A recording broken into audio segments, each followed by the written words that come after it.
चलो सुने मोटी सांद्रा, पिछले क्लास में हम लोग कहाँ शुरू किए थे, खत्म किए थे इलेक्ट्रोमैग्नेटिक फोर्स। ग्रेविटेशनल फोर्स और इलेक्ट्रो, दो का बचा हुआ था न्यूक्लियर फोर्स, है कि नहीं? हाँ, थोड़ा सा इसके बारे में ऐसे बता देते हैं हम लोग। तीसरा था हम लोग का कौन force? Nuclear force. Nuclear force मतलब नाभिकीय बल। न्यूक्लियर फोर्स मतलब नाभिकीय बल। तो लोग नाभिक के बारे में जानता है कि नहीं? हाँ, कि परमाणु के अंदर में क्या होते हैं? एक नाभिक, जिसमें होते हैं प्रोटॉन और इलेक्ट्रॉन उसके चारों ओर। तो मान लीजिए यह नाभिक है जिसके अंदर में है कुछ प्रोटॉन और कुछ न्यूट्रॉन। समझ में आ रहा है कि नहीं? एक न्यूक्लियस है, एक नाभिक है जिसके अंदर में है प्रोटॉन और, अच्छा, ये जो नाभिक होता है ना, इसका त्रिज्या, ये जो नाभिक है उसका हाँ रेडियस, ये 10 के पावर -15 मीटर होता है। इसे बोलते हैं एक फर्मी। एक हाँ, तुम लोग पढ़ते क्या? डेक्का, एक तो किलो मेगा ऐसा, deci centi milli micro nano pico femto. Femto मैंने फर्मी, फेम्टो मैंने फेम्टो ही फर्मी है वो। 10 के पावर माइनस, हाँ, बहुत छोटा होता है नाभिक भाई। तो ये नाभिक के अंदर में, नाभिक के क्या क्या है? प्रोटॉन और ये जो प्रोटॉन न्यूट्रॉन है, चाहे प्रोटॉन है, चाहे न्यूट्रॉन है, इन सभी के बीच में नाभिक के अंदर एक आकर्षण बल काम करता है। कौन फोर्स काम करता है? अट्रैक्शन फोर्स काम करता है। और ये सब नाभिक के अंदर ही होता है। ऐसा मत समझ जाना कि नाभिक के बाहर भी रहेंगे प्रोटॉन और न्यूट्रॉन तो दोनों के बीच आकर्षणीय बल लगेगा, ऐसा नहीं है। हम लोग 10वां क्लास में बात पढ़ते हैं कि दो समान आवेशों के बीच में विकर्षण, माने दो सेम चार्ज रहेंगे प्लस प्लस, तो दोनों में क्या होगा? विकर्षण मतलब रिपल्सन।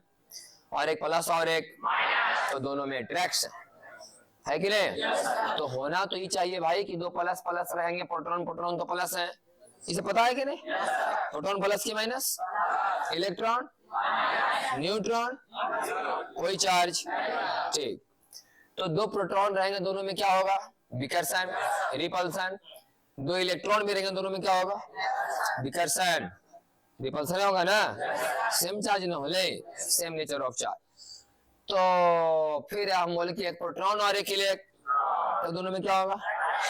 ऐसा होता है। लेकिन नाभिक के अंदर में प्रोटॉन के बीच में क्या होता है? अट्रैक्शन। तो ये जो फोर्स है उसी को क्या बोलते हैं? Nuclear force. ये जो अट्रैक्शन फोर्स है इसी को क्या बोला जाता है? Nuclear force. ये जो अट्रैक्शन फोर्स है इसी को हम लोग क्या बोलते हैं? न्यूक्लियर फोर्स, नाभिकीय बल। बात समझ आया कि नहीं? अच्छा, ये जो नाभिकीय बल होता है ये बहुत ही शॉर्ट रेंज फोर्स है। क्या है ये?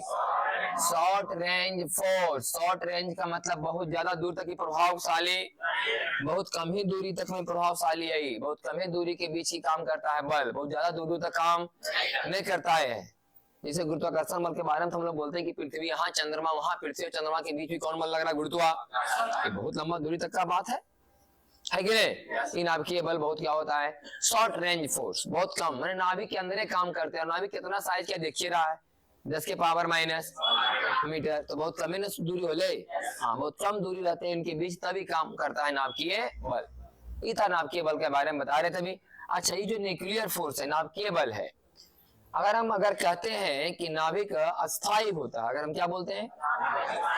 नाभिक क्या होता है? अस्थायी माने अस्टेबल। अस्थायी मतलब अस्टेबल है। अगर कोई कहता है कि नाभिक अस्टेबल है और सच में नाभिक अस्टेबल है, तो उसके लिए कौन जिम्मेवार है?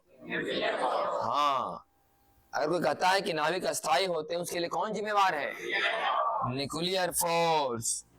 It is responsible. मतलब जिम्मेवार, सही के लिए? न्यूक्लियर फोर्स क्या है? जिम्मेवार। It is responsible for stability of nucleus. Stability मतलब अस्थायित्व, अस्थायित्व। तो बताओ नाभिक के स्थायित्व के लिए कौन जिम्मेवार है? Nuclear force. और ये नाभिकीय बल कैसा बल है? शॉर्ट रेंज फोर्स है, बहुत दूर तक काम करता है कि नहीं? शॉर्ट रेंज फोर्स है। इस कारण से न्यूट्रॉन न्यूट्रॉन, प्रोटॉन प्रोटॉन और प्रोटॉन न्यूट्रॉन के बीच में क्या होता है? इंटरेक्शन होता है। और नाभिक की स्टेबिलिटी के लिए कौन जिम्मेवार है? नाभिकीय बल। समझ आया कि नहीं? इस सब के बारे में कोई पढ़ा होने वाला? जब हम 12th क्लास में मॉडर्न फिजिक्स में जाएंगे तो एक चैप्टर है न्यूक्लियस। चैप्टर का नाम ही क्या है? और एक एटम। दो जरूर वहां पढ़ना है, एटम और न्यूक्लियस। तो दोनों अलग चैप्टर है, फिर वहां डिटेल से पढ़ेंगे। अब इसके बारे में कोई चर्चा नहीं होना है। कल हम बताएंगे पिछले क्लास में आपको कि मोटा मोटी mg गुरुत्वाकर्षण के बारे में ध्यान रखो, एक नॉर्मल के बारे में ध्यान रखो, एक टेंशन के बारे में ध्यान रखो, एक स्प्रिंग के बारे में ध्यान रखो। फ्रिक्शन से भी कोई लेना देना, इसका अलग क्लास होगा, अलग चैप्टर होगा फ्रिक्शन का, न्यूटन लॉ ऑफ मोशन के बाद। और एक ऐसा ही लास्ट में था लिखा हुआ, कौन सी था? Big nuclear force. क्या लिखा था? हाँ, इसका मतलब ही नहीं कि कमजोर नाभिकीय बल। बिग न्यूक्लियर फोर्स का मतलब ही नहीं हिंदी निकाल लेना है, कमजोर नाभिकीय बल, इसको हिंदी नहीं लिखाने जा रहे, बस समझिए कि नाभिकीय बल ही थोड़ा बहुत क्या हो गया है? कमजोर पड़ गया है। ऐसा नहीं कि नाभिकीय बल कमजोर होता है, ऐसा नहीं, नाभिकीय बल बहुत मजबूत होता है। सबसे स्ट्रॉन्ग फोर्स कौन है? Nuclear force. सबसे स्ट्रॉन्ग फोर्स क्या है? हाँ, लेकिन हम लोग डिफाइन कर रहे हैं बिग न्यूक्लियर फोर्स, उस मायने में बोला जाता है कभी कभी नाभिक के अंदर में क्या होता है ना कि न्यूट्रॉन टूटते हैं। कभी कभी नाभिक मान लिया जाए कि अनस्टेबल हो रहा है, तो अपने स्टेबिलिटी में आने के लिए इसके अंदर में सब घटनाएं कभी कभी घटती रहती हैं नाभिक के अंदर में कि न्यूट्रॉन टूट जाता है। और न्यूट्रॉन टूट के बनता है प्रोटॉन प्लस इलेक्ट्रॉन। नाभिक के अंदर में, नाभिक के अंदर में न्यूट्रॉन टूटते हैं और बनते हैं प्रोटॉन प्लस इलेक्ट्रॉन। और साथ ही साथ एक नया पार्टिकल का जन्म होता है जिसको बोलते हैं एंटी न्यूट्रिनो। Anti neutrino. अभी बस जानकारी के लिए हम बता तो रहे हैं बार बार, किसी को ज्यादा चर्चा होना जाना नहीं है। जब आप मॉडर्न फिजिक्स पढ़ेंगे तब इन चीजों के बारे में ज्यादा जानकारी आपको मिलेगा। न्यूट्रिनो क्या होता है, एंटी न्यूट्रिनो क्या है, मेसॉन क्या होते हैं, पाई मेसॉन है कि नहीं, पॉजिटिव मेसॉन, नेगेटिव मेसॉन, अलग अलग तरह के पार्टिकल भी और पढ़ना है हम लोग को। तो जितने भी सर पार्टिकल के बारे में सब कहाँ पढ़ा होगा? 12th क्लास में। अभी वैसी जानकारी के लिए क्योंकि कभी कभी न्यूक्लियस के अंदर में कौन टूट जाता है? न्यूट्रॉन। और क्या बना देता है? प्रोटॉन और इलेक्ट्रॉन। प्रोटॉन और उस समय एक नया पार्टिकल कौन बनता है? Anti neutrino.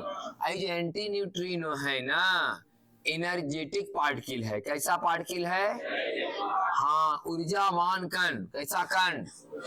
ऊर्जावान कण। इसमें द्रव्यमान नहीं है, इसमें द्रव्यमान नहीं होता है। इसे इलेक्ट्रॉन में द्रव्यमान है जी, प्रोटॉन में द्रव्यमान है ना, एंटी न्यूट्रिनो में द्रव्यमान। तुम ऐसा समझो थोड़ा अच्छा लगने के लिए कि प्रकाश भी तो एक कण है। ये तो जानता है कि नहीं कि प्रकाश क्या है? एक कण है। कैसा कण है? बोले ऊर्जावान कण है। उसमें मास, अगर प्रकाश में मास होता, द्रव्यमान होता, प्रकाश का स्पीड 3 × 10⁸ मीटर पर सेकेंड, इतना स्पीड में तो चलनी कर देता है कि नहीं? लाखों प्रकाश की किरणें हमारे शरीर पर पड़ती हैं, अगर उसमें द्रव्यमान होता 3 × 10⁸ की स्पीड से पार कर देता। बात समझ कि नहीं? तो हम ही बता रहे हैं कि जो लाइट है ऊर्जावान कण, इसमें द्रव्यमान नहीं है। उसी तरीके से आप समझो कि एंटी न्यूट्रिनो भी एक पार्टिकल है। और कैसा पार्टिकल है? एनर्जेटिक पार्टिकल है, ऊर्जावान कण है। ये कब पैदा लेते हैं? जब कोई न्यूक्लियस के अंदर में न्यूट्रॉन टूटता और क्या बनाता है? प्रोटॉन और इलेक्ट्रॉन। उस समय एक नया पार्टिकल निकलता है, एनर्जेटिक पार्टिकल निकलता है, ऊर्जा के रूप में कुछ निकलता है, उसे बोलते हैं एंटी न्यूट्रिनो। ये होता है किस कारण से? Big nuclear force. सही के लिए? तो मोटा मोटी हम लोग डिस्कस कर रहे थे फोर्स के बारे में, gravitational force, electromagnetic force, nuclear force और बिग न्यूक्लियर फोर्स। इलेक्ट्रोमैग्नेटिक के बहुत सारे एग्जांपल हो गए, नॉर्मल, टेंशन, फ्रिक्शन और स्प्रिंग। सही के लिए? जनरली आपको ग्रेविटेशन के बारे में याद रखना है, नॉर्मल के बारे में याद रखना है, टेंशन के बारे में और स्प्रिंग के बारे में। बाकी इसको लेना देना अभी इतना लिखिए। हम लोग शुरू करते हैं न्यूटन्स लॉ ऑफ मोशन। जल्दी देखो,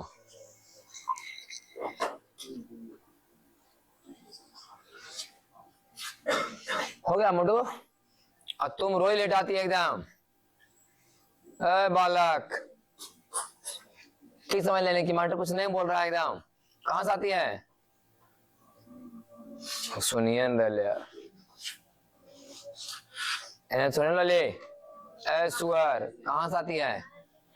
ता कोची कोन रोज लेटे आई में लेकिन हॉक देबो ने सब तोरा निस्बा ठंडा हो जइतो। महल पर से ले इसे नहीं आराम कहा है कि कहाँ गए महल पर गए उससे।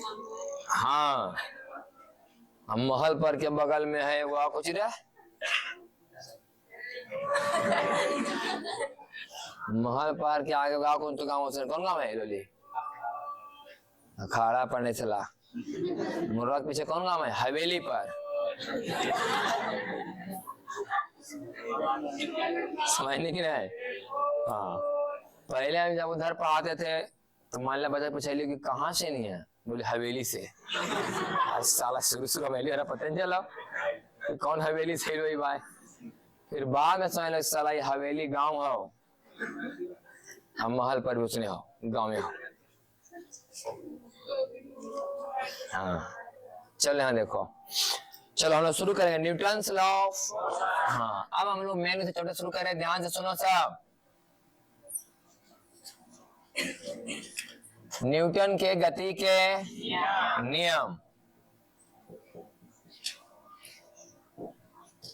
न्यूटन के गति के नियम। हाँ सबसे पहले सब साथ साथ लिखना शुरू करो एकदम तेजी में तो समय नहीं तो बर्बाद होगा। हम भी लिखते चलते हैं सब लिखते चलेगा साथ साथ एकदम।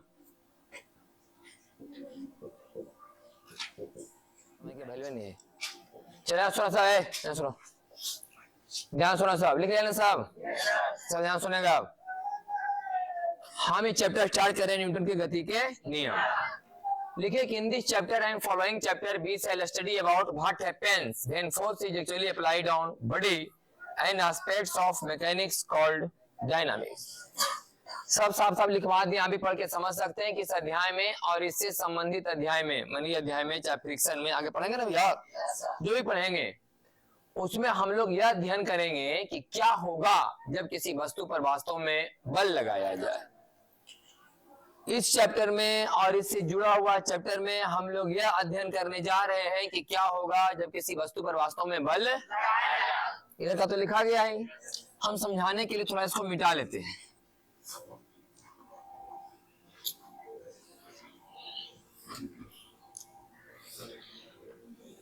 ध्यान सुनो कि क्या होगा जब किसी वस्तु पर वास्तव में बल।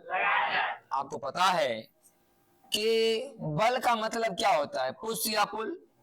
अरे बोल बल का मतलब क्या है, पुश या पुल को है ना बल बोलते हैं। मतलब कि जब किसी वस्तु पर आप बल, अच्छा बल का परिभाषा तो सूर्य में लिखा दिए। तो जब किसी वस्तु पर आप बल लगाते हैं तो वस्तु की अवस्था वस्तु की बदल भी सकती है यार। हाँ शुरू बताओ लेख कि बल एक प्रकार का धक्का या खिंचाव है जिसके द्वारा कोई वस्तु अपनी अवस्था में परिवर्तन करती या पढ़ने की कोशिश करती है। सही कि नहीं? तो मान लिया जाए कि आप किसी वस्तु पर बल लगाएं लेकिन एक हुआ कि बल लगाएं अब वस्तु अपनी अवस्था में बदलाव, एक हुआ कि बदलाव। तो हम लोग वही पढ़ने जा रहे हैं क्या होगा जब किसी वस्तु पर वास्तव में बल लगाया जाएगा। देखिए क्या होता है। तो जब किसी वस्तु पर बल लगाएंगे तो अवस्था बदल भी सकती है यार। अगर अवस्था नहीं बदले इसका अर्थ ये हुआ कि वेलोसिटी कांस्टेंट है। हम आपको ये बात थोड़ा सा हिंट किए थे शुरुआती दौर में कि स्टेट का मतलब तुम मने समझना भेज लो तो पढ़ने में आसानी होगा थोड़ा सा। मैंने वेलोसिटी क्या है, कांस्टेंट है कि नहीं। और यहाँ लिखेंगे कि वेलोसिटी क्या हो रहा है, चेंज, अवस्था बदल रही है। मैंने वेलोसिटी अवस्था नहीं बदली, मैंने वेलोसिटी। अच्छा वेलोसिटी कांस्टेंट का क्या मतलब है बताओ। वेलोसिटी कांस्टेंट का मतलब हुआ कि वेलोसिटी बराबर 0, वेलोसिटी बराबर +10, वेलोसिटी बराबर -10, ये सब कांस्टेंट है ना। हो लीजिए मतलब कि कोई वस्तु अगर रुका हुआ है एकदम, है कि नहीं, या तो एकदम 10 से जा रहा लगातार 10 से जा ही रहा है, 10 से आ रहा तो लगातार 10 से, या +20 से जा रहा है वेलोसिटी बराबर +20। इसका मतलब 20 की स्पीड से वो एकदम एक ही रेखा में जा रहा है, डायरेक्शन बदलने वाला नहीं है, वेलोसिटी स्थिर है। या -20 का मतलब 20 से आ रहा है। इसका मतलब ये हुआ कि जब किसी वस्तु पर आप बल लगाते हैं तो वस्तु की अवस्था बदल भी सकती है यार। अगर वस्तु की अवस्था नहीं बदली इसका 2 अर्थ है। इसका समझो पहले एक ही अर्थ है कि वेलोसिटी क्या है, वेलोसिटी कांस्टेंट का 2 अर्थ है। वेलोसिटी जीरो होना भी तो कांस्टेंट कहलाता है। आई तो कांस्टेंट दिख ही रहा है भैया कि 10 10 है हमेशा, 20 का मान तो 20 रहेगा हमेशा, वो बदले की चीज। तो अवस्था नहीं बदलने का दो मतलब होता है। अवस्था नहीं बदलने का दो मतलब है, या तो वस्तु विराम अवस्था में है एकदम परमानेंट, रुक कर तो रुक ले, एक अवस्था नहीं बदलना हुआ। और एक हुआ कि हम 10 की स्पीड से एक ही डायरेक्शन में जा रहे हैं, एकदम 10 से निरंतर जा रहे हैं 10 की स्पीड से, ये भी हमारी एक अवस्था है। इसको कोई नहीं बोले कि आपकी अवस्था बदल रही है, ये अवस्था बदलना नहीं हुआ। कहाँ वेलोसिटी बदल रहा है? 10 हमारा मैग्नीट्यूड है चलने का तो 10 है, डायरेक्शन इधर है तो इधर है, ना वेलोसिटी का मैग्नीट्यूड बदल रहा है ना वेलोसिटी का डायरेक्शन। तो कैसे बोलेंगे कि अवस्था बदल रही है? इसका मतलब अगर कोई गाड़ी अगर 10 मीटर पर सेकंड से लगातार एक ही दिशा में जा रहा है तो आप बोलेंगे कि इसकी अवस्था बदल नहीं रही है, एक ही अवस्था में है। इसे बोलते हैं समरूप गति की अवस्था, समरूप। हाँ, बाद में पढ़ेंगे, आपको यहाँ लिखाए हैं हम कि विरामावस्था या समरूप गति की अवस्था। अवस्था दो होती है, विरामावस्था या समरूप गति की अवस्था। आप परमानेंट रेस्ट में, वो भी एक आपकी अवस्था है। आप परमानेंट एक ही वेलोसिटी से जा रहे हैं, एकदम 10 की स्पीड से एक ही दिशा में जा रहे हैं, 20 की स्पीड से इधर जा रहे हैं तो इधर ही जा रहे हैं एकदम, ये भी आपकी एक अवस्था है। अवस्था दो तरह की होती है, विरामावस्था और समरूप गति की अवस्था। समझ आया कि नहीं? बाद में चलकर इन चीजों को थोड़ा और डिटेल में हम डिस्कस करेंगे जब अंदर घुसेंगे चैप्टर में। तब और कि जब किसी वस्तु की हम बोलते हैं कि अवस्था नहीं बदल रही है, इसका मतलब कि बल नहीं लग रहा है। हम बल लगाएं फिर भी अवस्था, इसका मतलब ये है कि आप ऐसा बल लगाए हैं कि मिला जुला करके कुल बल का मान जोड़ जाड़ करके जीरो आ जाएगा, क्योंकि बल तो सदिश राशि है ना, बल वेक्टर है। जब किसी वस्तु पर 5 बल लगाइएगा, आप पांचों को आई कैप जे कैप के कैप में तोड़ना शुरू कीजिएगा। अब आई बला को आई बला, जे बला को जे बला से के बला के जोड़ेंगे, तब जाके मैग्नीट्यूड निकालेंगे, तो वेक्टर में निकालते हैं तो पता चला कि रिजल्टेंट कितना आ गया, जीरो। तो बल तो लगाए, बल लगाए कि नहीं, लेकिन अवस्था बदले, क्योंकि नेट फोर्स का मान जीरो है। एक बोले कि बल लगे हुए नहीं किए था, जीरो में है, रुकल है। एवं कि बल लगाएं फिर भी जीरो, इसका मतलब है कि जितना बल लग रहा है उस पर कुल मिला के वही जोड़ जाड़ के कितना आता होगा, जीरो। सही कि नहीं? तो इसको बोलते हैं हम लोग स्टैटिक इक्विलिब्रियम। स्टैटिक मतलब विराम, स्टैटिक मतलब इक्विलिब्रियम माने संतुलन, इक्विलिब्रियम माने, इसको स्टैटिक इक्विलिब्रियम बोलते हैं। क्या आप किसी वस्तु को बल तो लगाए, 5 आदमी मिलकर बल लगा रहा, लेकिन ऐसा लगा रहा कि वस्तु हिले को तैयार, नेट फोर्स जीरो। जब पांचों बैटरी को बैटरी के नियम से जोड़ा जाएगा, पांचों बल को, तो कितना आएगा आंसर, वस्तु विराम में है। इसका मतलब कौन है वो, स्टैटिक इक्विलिब्रियम। स्टैटिक, खाली नाम सुनो, अभी बाद में डिटेल से पढ़ा होगा इसका। स्टैटिक इक्विलिब्रियम, स्टैटिक माने विराम, इक्विलिब्रियम माने संतुलन, इक्विलिब्रियम माने, चलो ठीक है भाई। एक हुआ कि हम लगातार एकदम 10 की स्पीड से जा रहे हैं एकदम, मैंने हमारा वेलोसिटी क्या है, कांस्टेंट तेरा। तो इसका मतलब अभी भी हम पर कोई बल नहीं काम कर रहा, मैंने काम कर रहा, लेकिन जो कितना रहा होगा, जीरो। अवस्था नहीं ना चेंज हो रहा है, बल लगा लेकिन अवस्था चेंज नहीं हो रहा है। इसका मतलब है कि बल नहीं लग रहा है, लग रहा है लेकिन जोड़ जाड़ करके वो जीरो आता होगा। तो अब समझ लो, हम अगर विराम अवस्था में हैं तो भी आप बल आप कर सकते हैं कि आपका जो कुल बल लग रहा हो जोड़ जाड़ करके जीरो आ रहा होगा, तब विराम अवस्था में है। अगर हम 10 की स्पीड से लगातार एक ही दिशा में जा रहे हैं तो भी आप बोल सकते हैं कि आप पर लगने वाला कुल बल का मान जीरो है, लग रहा होगा लेकिन जोड़ जाकर कितना आता होगा, जीरो। तभी आप एक ही अवस्था में हमेशा है, 10 की स्पीड से जा रहे हैं तो 10 से जा रहे हैं, आपका अवस्था बदल ही नहीं रहा है, नहीं बदल रहा है। अवस्था तब बदला कहा जाएगा या तो वेग का परिमाण बदले या तो वेग का कुछ बदल ही नहीं रहा है। 10 की स्पीड से हम जा रहे हैं, ऐसी दिशा में जा रहे हैं, ना मेरा डायरेक्शन बदल रहा है, ना 10 से 5 हो रहा है, ना 10 से 15 हो रहा है। सोया कि नहीं? इसके मतलब हम एक ही अवस्था में, मतलब हम पर लगने वाला कुल बल का मान कितना है, जीरो। ये अवस्था है, इसको भी संतुलन बोलते हैं, डायनामिक इक्विलिब्रियम। कौन इक्विलिब्रियम? हमें एक चाल से एक ही दिशा में जा रहे हैं, मतलब हम भी संतुलन में हमको कहा जाएगा, क्योंकि हम पर भी कोई बल अभी नहीं लग रहा है, नेट फोर्स का मान जीरो हम पर भी है अभी, इसे डायनामिक इक्विलिब्रियम कहते हैं। और अगर कोई वस्तु पर कोई बल नहीं लगा लेकिन विराम अवस्था में से है, उसे बोलते हैं स्टैटिक इक्विलिब्रियम। ये तो कहानी बुझा गया इधर का।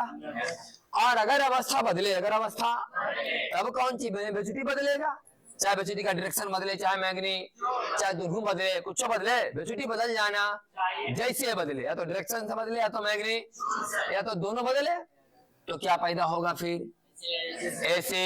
हाँ सही के लिए।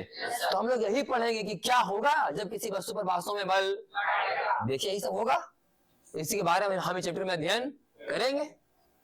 सही कि नहीं? ये लिखवाएंगे क्या होगा जब किसी वस्तु पर वास्तव में बल लगाया जाए। देखिए यही सब पढ़ाई होगा और क्या। जब तुरंत निकल के सामने आ जाएगा तब तो फिर मोशन स्ट्रेट लाइन में घुस जाएंगे। V बराबर U प्लस टी, एस बराबर UT प्लस लगाते रहेंगे। अगर एसेसन का मान कांस्टेंट आ गया तो पढ़ा वाले मोशन में कि एसेसन तीन तरह के हैं, जीरो, वेरिएबल और कांस्टेंट। कांस्टेंट का अलग फॉर्मूला बताते कि नहीं, और वेरिएबल का अलग फॉर्मूला हुआ है ना, इंटीग्रेशन और डिफरेंस वाला वेरिएबल में हुआ है। फिर उसके बाद हम फिर और डिस्कस करेंगे जो पीछे पढ़ा के छोड़े मोशन चैप्टर, जब उसका काम आएगा तो एक बार रिवीजन कराएंगे उसका भी थोड़ा सा क्लास में ही। तो कहानी क्लियर हुआ कि नहीं? हम यही लिखवाए हैं कि चैप्टर में, इससे जुड़ा हुआ चैप्टर में यही पढ़ने जा रहे हैं कि क्या होगा जब किसी वस्तु पर वास्तव में बल लगाया जाए। ये जो फिजिक्स की शाखा है उसे क्या बोलते हैं? गतिकी, डायनामिक्स। क्या बोलते हैं इसे? अभी तक जो हम फिजिक्स पढ़ रहे थे उसे काइनेमेटिक्स कहते हैं। क्या कहते हैं? काइनेमेटिक्स। वस्तु चल रहा है, इतना तुरंत से चल रहा है, इतना वेग से चल रहा है, इतना से इतना दूर गया, ऐसी पढ़ाई ली ना। अब हम लोग पढ़ेंगे, देखो न्यूटन के गति के नियम। न्यूटन का मतलब बल, बल के बारे में भाई न्यूटन का नाम सुन के क्या दिमाग में आता है? बल। अब हम लोग बल और गति के बीच में संबंध पढ़ेंगे कि कितना बल लगाने से कितना गति आया, कैसा बल लगाएंगे तो कैसा गति आएगा, है कि नहीं? अब हम ही पढ़ने जा रहे चैप्टर में बल और गति के बीच में संबंध। अभी तक आप पढ़े पीछे चैप्टर कहीं बल के बारे में चर्चा हुआ? अभी नहीं चर्चा हुआ। बस हम पढ़ते थे कि वस्तु को 3 का त्वरण दिया गया, बताओ 3 सेकंड में कितना जाएगा, बताओ 5 सेकंड में कितना स्पीड धर लेगा, है कि नहीं? अब पढ़ेंगे कि कितना बल लगाने से कितना त्वरण आएगा, तब ना चलेगा। त्वरण, आखिर त्वरण आया कैसे है? बल से। ये हम बल और गति के बीच में संबंध पढ़ेंगे इस पूरे चैप्टर में। अब हम ये तो हो गया। अगला टॉपिक क्या हम लोग का? इनर्शिया। इनर्शिया मतलब जड़त्व। इनर्शिया मतलब, हाँ नोमा क्लास में सुना होगा, इनर्शिया मतलब जड़त्व होता है। सुनो पहले, जैसे कि मान लिया जाए कोई हैवी बक्सा है और कोई हल्का बक्सा है, तो हैवी बक्सा को चलाना आसान है कि नहीं? हल्का बक्सा को चलाना थोड़ा नहीं, हैवी बक्सा को चलाना थोड़ा मुश्किल है कि नहीं? और जो हल्का से चलाना थोड़ा आसान है। लेकिन हैवी बक्सा को चलाने में भी बक्सा चलना नहीं जाता स्वतः कि हाँ हमारा ढकेल चलना चाहिए। बक्सा का इच्छा कि हम चलाए, हमको कोई नहीं। विरामावस्था में है तो हम विरामावस्था में रहे, इच्छा आता है बक्सा, वो तो हम बाहर से बल लगाते हैं तो बक्सा की अवस्था में परिवर्तन कर देते हैं। लेकिन बक्सा इस बात का विरोध करता है, वो चाहता है कि हम अपनी अवस्था में रहे। कोई अगर जा रहा है 10 मीटर पर सेकंड से लगातार, तो भी चाह रहे हम 10 मीटर पर सेकंड लगातार से चलते ही नहीं, हम कोई रोके नहीं, न स्पीड बढ़ावे न कोई स्पीड घटावे। ये जो वस्तु का गुण है उसे बोलते हैं जड़त्व। और इस गुण के कारण वस्तु, आप अगर कुछ करना चाहते हैं तो उसका विरोध करेगा। कोई गाड़ी जा रहा है 10 की स्पीड से, तोरा 15 करना है कि नहीं? तो तेरा मदद कर, तो केला अभियान कर 15 नहीं, तोरा जबरदस्ती करे पड़ा 15। और जबकि उस वस्तु का नेचर है कि उसका विरोध करना चाहता है। ये जो वस्तु का गुण से क्या बोलते हैं? जड़त्व। जड़त्व मतलब ठेठ में समझे कि जड़त्व माने जड़ियाल, जड़त्व माने जड़ियाल। लेकिन आदमी का है, इसे गांव में कोई आदमी पैठ बना लिया अपना, है कि नहीं? मान लिया जाए कोई आदमी 2 बार 3 बार से मुखिया बन रहा है एकदम, तो बाद एकदम समुच्चय अपना पैर पसार देते एकदम जड़िया तो सगरो, और हटाना थोड़ा क्या हो जाएगा? मुश्किल। अगर अपना सही ढंग से काम अगर करना शुरू कर दे, इतना वर्चस्व बना लेगा, फिर कभी हारेगा नहीं। वो तो खा के चक्कर में रह जाता हो, माने इधर उधर हो लो भाई, तो अलग बात है वो। लेकिन वो चाहे तो अपना मजबूत बना सकता है कि नहीं? हाँ, फिर अगला को सोचना पड़ा कबाड़ने के लिए। जड़ तो अपना जड़ तो बना लेगा, अपना जड़िया जाएगा एकदम पूरा। अवस्था में परिवर्तन करने के लिए बाहर ला को बहुत ज्यादा कोशिश करना पड़ेगा, तब जाके बदलाव आएगा। सही कि नहीं? वैसे समझो ये बात, इसको बोलते हैं बदलाव। जड़ का मतलब बोले कि अपना जे हाल में उसी हाल में हम रहना चाहते हैं। जैसे तुम मला मान लिया जाए, अभी गार्जियन दे दिया कि जाओ कुछ नहीं बोलो दाम, खाओ पियो ऐश करो दाम, जब मन में पढ़े जाओ, जब मन सुतो। अब गार्जियन तुम रहे आकर रहे लगे कि बेटा हम रहो घर में साथे यहाँ डेरा में, की पढ़ाई नहीं देखबो तोरा, जबकि अच्छा होते कि नहीं? लेकिन तू कभी कबूल नहीं करेगा अंदर दिल से कि नहीं तो कुछ करवा यहाँ पर। तो विश्वास रखो कि नहीं आपको? जब विश्वास नहीं होगा तो फिर काल भेजल हो जी, है कि नहीं? ये जो है हम बदलाव नहीं चाह रहे, हम तैसा जो हो रहा है उसी को होने दो, बस में कि नहीं? कोई भी परिवर्तन से डरता है, हर एक आदमी परिवर्तन से क्या होता है? डरता है कि सब बदलाव हो जाएगा, फिर क्या होगा नहीं होगा, सबको लगता रहता है सब बात। ये हम बता रहे थे सीधे कि जड़ का मतलब अर्थ क्या समझे, कोई परिभाषा नहीं, कोई फॉर्मूला नहीं जो बता दें आपको। मोटा मोटी फिजिक्स की भाषा में जड़ का ही मतलब समझो कि जितना वस्तु में द्रव्यमान ज्यादा है, जड़ का मान उतना ही ज्यादा है। वस्तु में द्रव्यमान कम है तो जड़ का मान कम है। मोटका के हिलाने में भार पड़ता हो कि नहीं? हाँ, हिल दो नहीं थोड़ा जल्दी। अपराध तुरंत हिल जाती कि नहीं, क्योंकि उसमें जड़त्व का गुण कम है। हाँ लेकिन हिले भी तो वो तो कुछ विरोध करवे करोते तेरे बल लगाए पड़ लिया। हाँ तो कम विरोध करता है हल्का द्रव्यमान वाला, और ज्यादा द्रव्यमान वाला ज्यादा विरोध करता है। ये जो वस्तु के अंदर गुण है विरोध करने वाला, अपनी अवस्था में बदलाव नहीं होने देना चाहता है, इसे क्या बोलते हैं, जड़त्व। तो इसी जड़त्व के नियम को ही न्यूटन का प्रथम गति नियम कहते हैं। इसी को घुमा के लिखे हैं कि कोई वस्तु अपनी अवस्था में, यहाँ क्या लिखा है कि किसी वस्तु में इतनी क्षमता नहीं है कि बिना किसी बाह्य कारक के अपनी अवस्था में परिवर्तन कर सके। कोई वस्तु में इतनी क्षमता नहीं खुद परिवर्तन कर ले, अपने आप में बदलाव कर ले, उसके लिए बाहरी बल चाहिए। जैसे कि हम अगर बात करें बेंच डेस्क जो कुछ भी है यहाँ पर रखा हुआ वस्तु, उसके अंदर कोई वस्तु से ये सब क्या ठोस है कि नहीं, ठोस क्यों है, क्योंकि इसके मॉलिक्यूल आपस में बंधे हुए हैं, तो मॉलिक्यूल के बीच बल लगता हुआ कि नहीं। आखिर मॉलिक्यूल आपस में बंधे कैसे हुए हैं, हम लोग पढ़ते हैं कि ठोस में मॉलिक्यूल के बीच में आकर्षण बल ज्यादा, द्रव में थोड़ा कम, गैस में एकदम कम, सही कि नहीं। इसका मतलब है कि वस्तु के अंदर में कुछ आंतरिक बल भी है। क्या है, कुछ बल आंतरिक बल है। क्या वस्तु अपने आंतरिक बल से चल पा रहा है, नहीं चल रहा है, मतलब कि जितना ही वस्तु सामने आंतरिक बल है ना भाई, हाँ हर एक मॉलिक्यूल आपस में बंधे हुए हैं, ये भी तो उसका एक बल है अंदर का। लेकिन कहाँ इस बल के कारण वस्तु चल पा रहा है, बाहर से कोई बल लगाकर तब वस्तु चलने को तैयार होगा। किसी वस्तु में इतनी क्षमता नहीं है कि बिना किसी बाहरी बल के अपनी अवस्था में परिवर्तन कर सके। इसको घुमा के लिखे हम कि इसके अनुसार प्रत्येक वस्तु अपनी अवस्था मतलब दो अवस्था, विरामावस्था और बताते ना वे, क्या पर बल नहीं लग रहा है, या तो अगर आप बल मैंने लग रहा है और कुल बल का मान जोड़ कितना आ रहा है, 0। इसका दो अर्थ है, या तो आप विरामावस्था में या तो एक समान वेग से जा रहे हैं।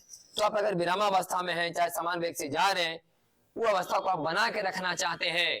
अवस्था को तब तक बनाए रखती है जब तक कि उस पर कोई बाह्य बल कार्य, यही बात लिखे की बात है। सब मैं इतना सारा लंबा चौड़ा डिस्कशन किसके बारे में चल रहा था, बल के बारे में।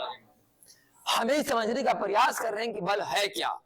तो हम बल का परिभाषा नहीं लिखाने जा रहे हैं, क्या जैसे चैप्टर शुरू लिखा है कि नहीं, बल का परिभाषा लिखा है कि नहीं, हम दोबारा नहीं लिखाने जा रहे हैं कि बल होता क्या है, पहले लिखा दे ली ना, और बल किससे क्या होता है सब कहानी सुनाए कि नहीं, लिखना नहीं सुनना है खाली इसको। मतलब न्यूटन के प्रथम गति नियम के इर्द गिर्द जितना भी हम कहानी अभी आपको सुनाए, इससे आपको किस चीज के बारे में जानकारी हासिल हुआ, बल के बारे में, सही कि नहीं। तो लास्ट में एक लाइन खाली आप जोड़ लीजिए कि न्यूटन के प्रथम गति नियम से बल की परिभाषा मिलती है। नोट में लिख लो, न्यूटन के प्रथम गति नियम से बल के परिभाषा मिलती है। नोट में लिखो तो साहब, न्यूटन के प्रथम गति नियम से बल की परिभाषा मिलती है। Newton's first law of motion